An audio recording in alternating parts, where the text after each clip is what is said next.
Nancy Guthrie was reported missing February 1st from her Tucson, Arizona home. Investigators have yet to identify a suspect or a person of interest, and there is still no sign of where Guthrie could be. What would you say are the biggest mistakes when it comes to the Nancy Guthrie investigation, from what you know? Speaking with some people that actually know the intimate knowledge of this investigation have told me that there was an immediate rush to judgment on what was happening at that scene. And it was that Nancy had somehow wandered off. Before we continue, a reminder. Nancy Guthrie is still missing. If you have any information about her disappearance or whereabouts, please contact the FBI immediately. There is a $1 million reward for information leading to her safe recovery. Now, let's examine what investigators have discovered. The disappearance of an 84-year-old grandmother, the daughter of a beloved morning television host, and the evidence the FBI discovered that could break this case wide open. Take a moment to subscribe and turn on notifications, and now we begin. January 31st, 2026. Tucson, Arizona. Catalina Foothills, an upscale neighborhood north of downtown. Quiet streets, desert landscaping, mountain views. Nancy Guthrie lives here. She's 84 years old, mother of 3, grandmother, active in her community, attends church regularly, stays connected with friends, lives independently in her own home. She's also the mother of Savannah Guthrie, co-anchor of NBC's Today Show, one of the most recognizable faces in American morning television. That Friday evening, January 31st, Nancy is home. She has plans for the next morning, Saturday, February 1st. She's supposed to meet friends, watch their church service together online, a regular weekend routine, normal, expected. She goes to bed that night in her Catalina Foothills home. Everything seems fine. Everything seems safe. She has no way of knowing that by morning she'll be gone, that within hours an entire law enforcement apparatus will mobilize to find her, that her disappearance will become national news, that her family will be thrust into every parent's worst nightmare. February 1st, 2026. Morning. Nancy's friends are waiting for her. They're supposed to watch the church service together, stream it online. Nancy doesn't show up. This is unusual. Nancy's reliable, punctual. If she says she'll be somewhere, she's there. Her friends try calling. No answer. They call her family. Something's wrong. Nancy's relatives drive to her house, Catalina Foothills. They arrive around noon, pull into the driveway, walk up to the front door, and immediately notice something disturbing. Blood. Drops of blood on the front porch. Not a lot, but enough to be visible, enough to be alarming. The family members look closer. The door is locked. They have a key. They open it. Call out for Nancy. No response.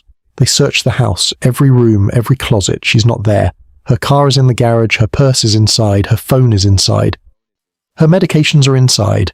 Everything that Nancy would need to leave the house is still there, except Nancy herself. The family calls 911, 7 minutes after arriving at the house, 12:07 p.m. Pima County Sheriff's deputies respond, arrive at 12:15 p.m., 8 minutes later. They find exactly what the family described. Blood on the porch, Nancy missing. No signs of where she went. The deputies immediately recognize this isn't a simple missing person case. The blood. The fact that all her belongings are still inside. The locked door. This is something else. This is a crime scene. Pima County Sheriff Chris Nanos arrives, surveys the scene, makes a decision that will define the early hours of this investigation. He launches a search and rescue operation. Helicopters, infrared cameras, drones, search teams. They're looking for Nancy in the surrounding area, the desert, the mountains, anywhere she might be. But even as the search begins, investigators are processing the evidence at the house, and what they're finding paints a disturbing picture. The blood on the porch is tested immediately. DNA analysis. It's Nancy's blood. Confirmed. Which means something happened on that porch.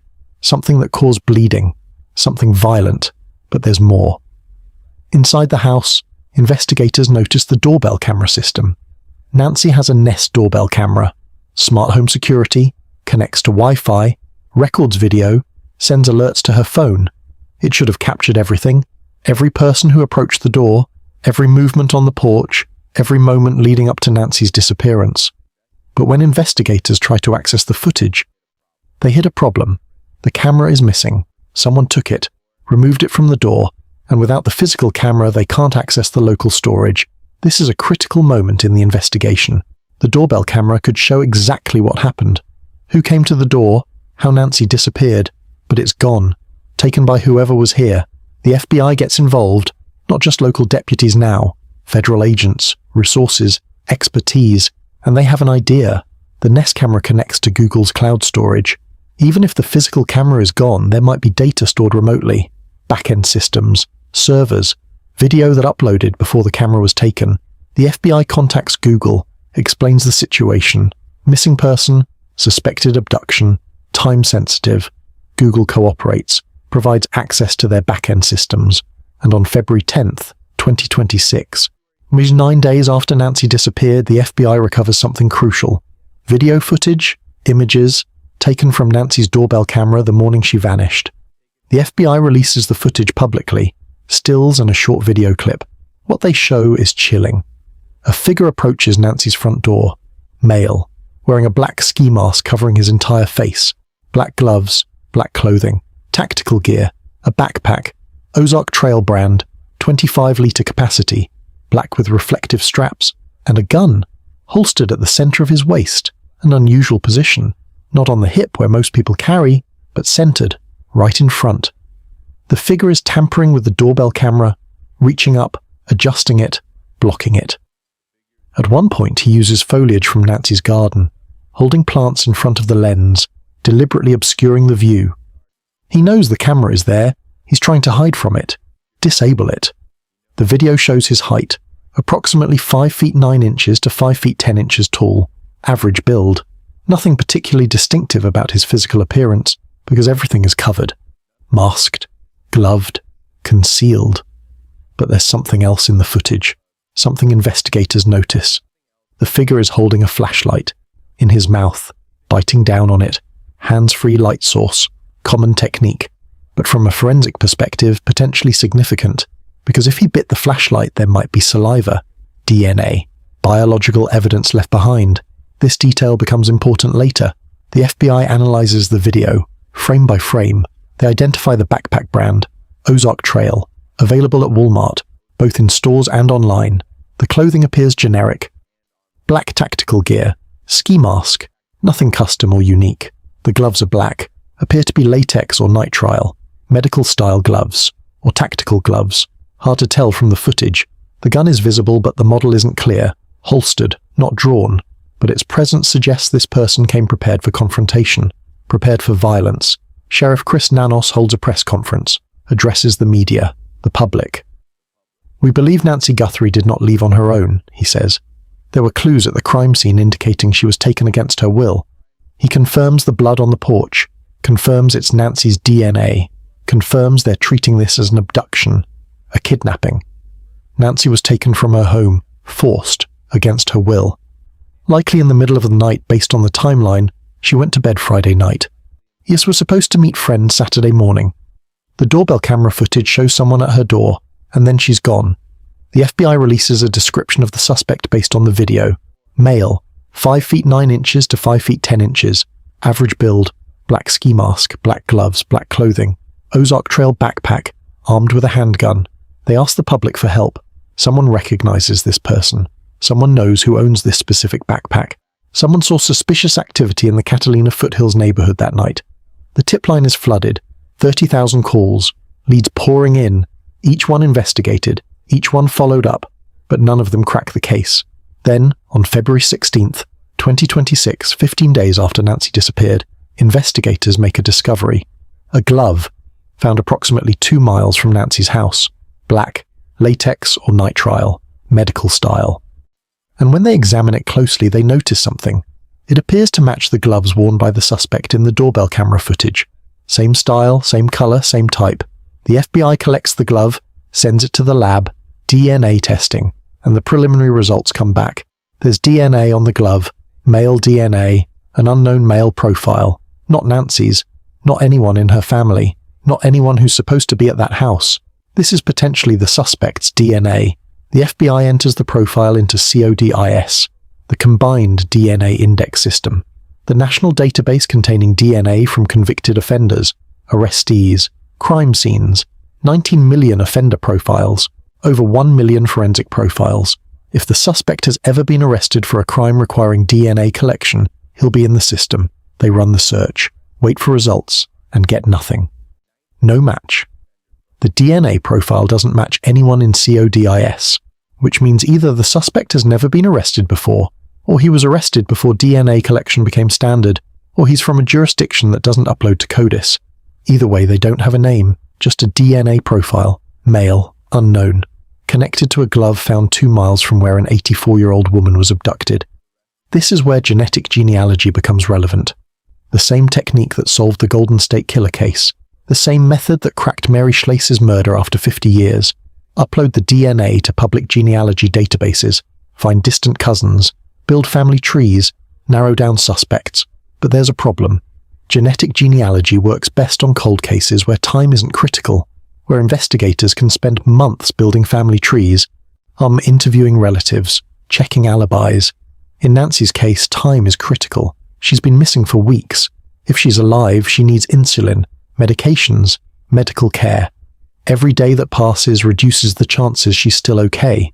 The FBI can't wait months for genetic genealogy results. They need answers now, but they pursue it anyway. Submit the DNA profile, wait for matches, look for distant relatives who've uploaded their DNA to public databases. It's a long shot, but it's a lead. And in an investigation with limited leads, every possibility matters. Meanwhile, other evidence emerges. The FBI searches Nancy's property thoroughly. Crime scene techs process every surface, looking for fingerprints, DNA, fibers, trace evidence, anything the suspect might have left behind. They find more gloves, approximately 16 gloves total, collected from various areas near the house, but most of them belong to searchers. Volunteers who helped look for Nancy in those first days discarded their gloves when they were done, contaminated the scene unintentionally.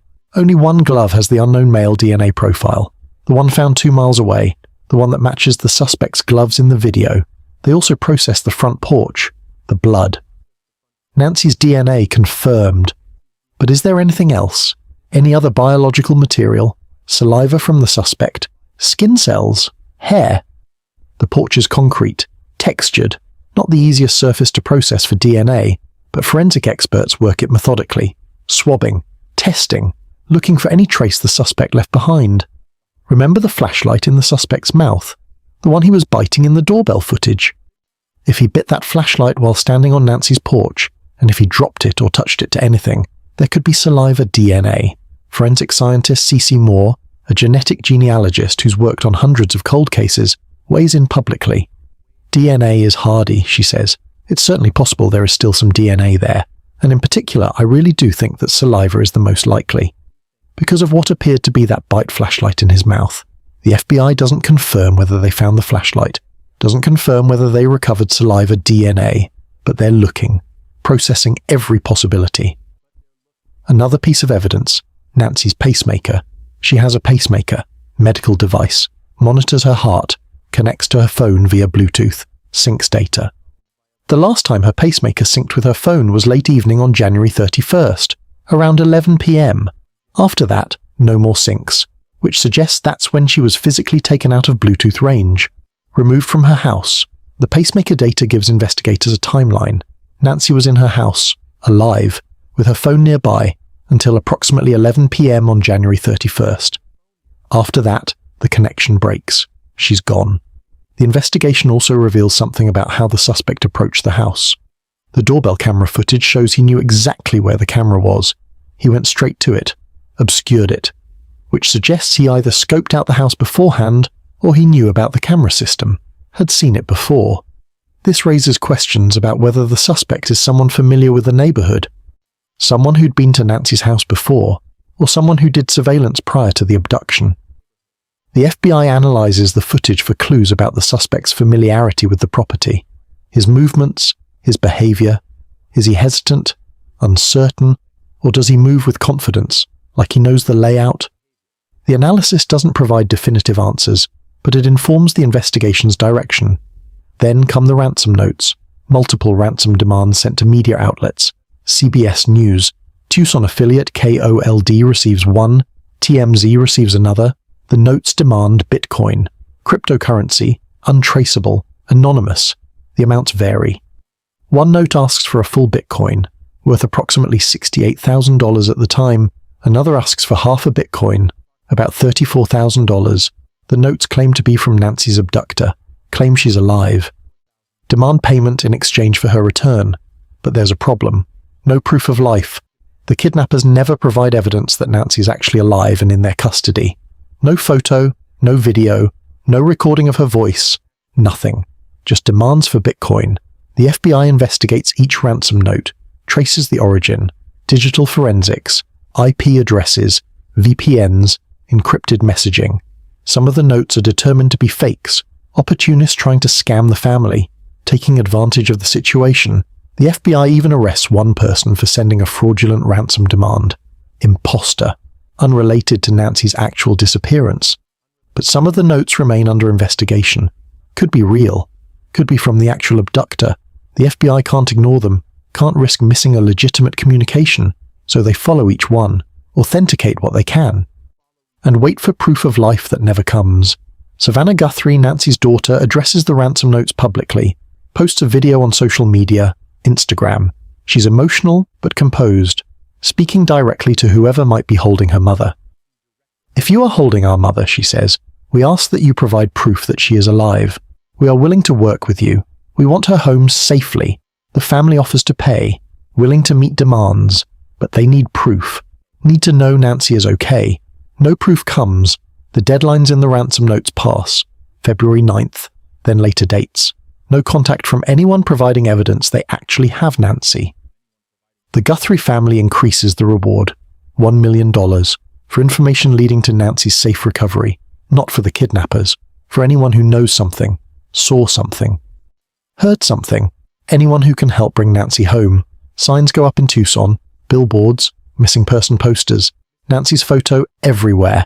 Yellow ribbons appear, symbol of hope for missing people. Supporters outside the Today Show studio wear yellow ribbons when Savannah returns to work in April. Solidarity, support, hope. But as days turn into weeks, and weeks turn into months, the investigation faces challenges. Sheriff Chris Nanos acknowledges publicly that the first 48 hours are the most critical. And in this case, according to inside sources who spoke to media, there were missteps in those first hours. The initial supervisor assigned to the case had never investigated a homicide before, treated it as a search and rescue mission rather than a criminal investigation initially. By the time the FBI got fully involved, precious hours had been lost, potential evidence might have been missed, the crime scene might have been contaminated by searchers before it was properly processed. An independent review is later conducted.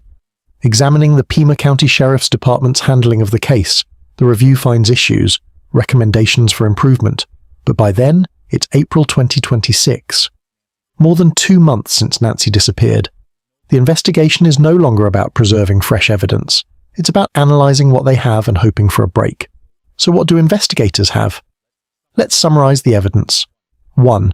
Nancy's blood on the front porch, confirmed via DNA testing, indicates violence occurred at the entrance to her home. 2.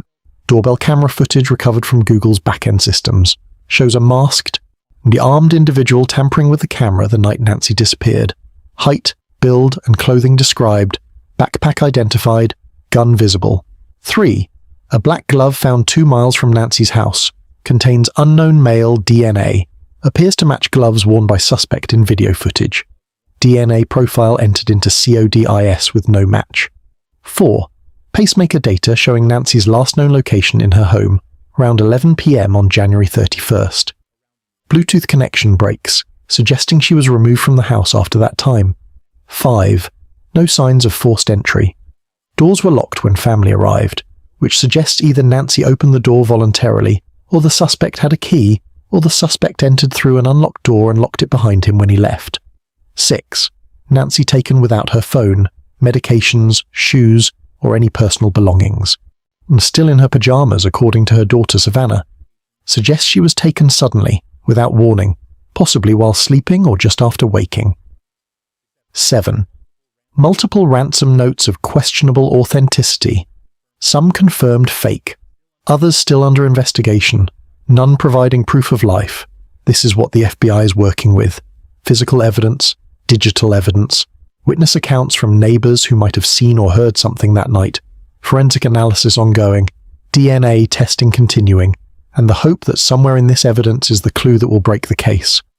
From a forensic standpoint, the glove with DNA is the most promising lead.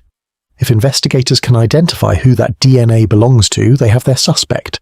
Genetic genealogy is one path, building family trees from distant cousin matches.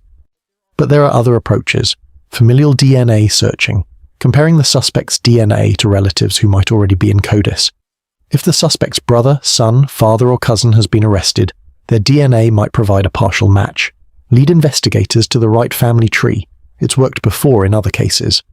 The doorbell camera footage is also critical. The FBI has enhanced the images as much as possible, analyzed the suspect's gait, his movements, the way he carries himself, behavioral analysis.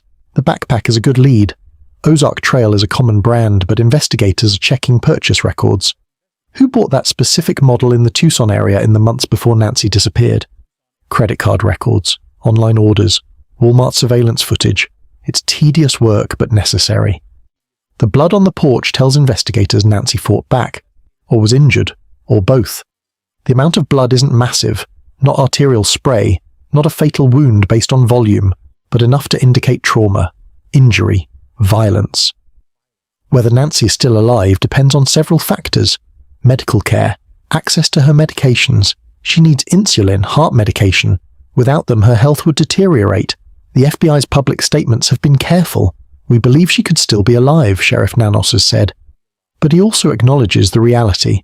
The longer someone is missing, especially an elderly person with medical needs, the lower the chances of a positive outcome. Theories have circulated in the media. Was this a planned kidnapping? A burglary gone wrong? A random attack?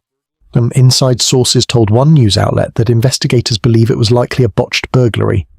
The suspect came to rob the house. Nancy woke up, confronted him. He panicked, took her to prevent her from identifying him.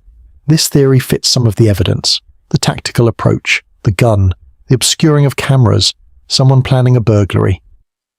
But it doesn't explain everything. If it was a burglary, why take Nancy instead of just fleeing? Why go through the elaborate effort of abducting an 84-year-old woman when you could simply run? And why the ransom notes?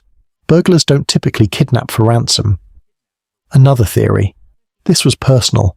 Someone who knew Nancy, had a grudge, targeted her specifically. But Sheriff Nanos has publicly stated that all of Nancy's family members and their spouses have been cleared. DNA doesn't match. Alibis confirmed. The investigation looked at relatives first, as is standard procedure, and ruled them out. So if it was personal, it's someone outside the immediate family. Friend, acquaintance, service provider, someone who'd been to the house, had access, knew the layout. A third theory, completely random. Wrong place, wrong time. Nancy lives in a wealthy neighborhood, Catalina foothills, nice houses, older residents, targets for criminals. Someone picked her house randomly, didn't know who she was, didn't know her daughter is famous, just saw an opportunity. This theory fits the evidence of someone unfamiliar with the property, the careful approach, the camera obscuring. But it doesn't explain how the suspect knew about the doorbell camera unless he'd been watching the house. The truth is, without a suspect in custody, all theories are speculation. The FBI knows more than they're saying publicly. They always do. Evidence they're holding back, details that haven't been released, forensic results still pending, interviews they've conducted, leads they're following. Public information is just a fraction of what investigators actually know. As of today, April 15th, 2026, Nancy Guthrie has been missing for 74 days, more than 2 months. Savannah Guthrie returned to the Today Show on April 6th. Her first day back after a 2-month absence. She opened the show with simple words. "Good morning. Welcome to Today on this Monday morning. We're so glad you started your week with us, and it is good to be home. Viewers wore yellow ribbons, showed support. The investigation continues. The FBI's Phoenix field office is leading the federal effort. The Pima County Sheriff's Department continues local work. Coordination between agencies, resources, expertise. The DNA from the glove is being processed through every available database.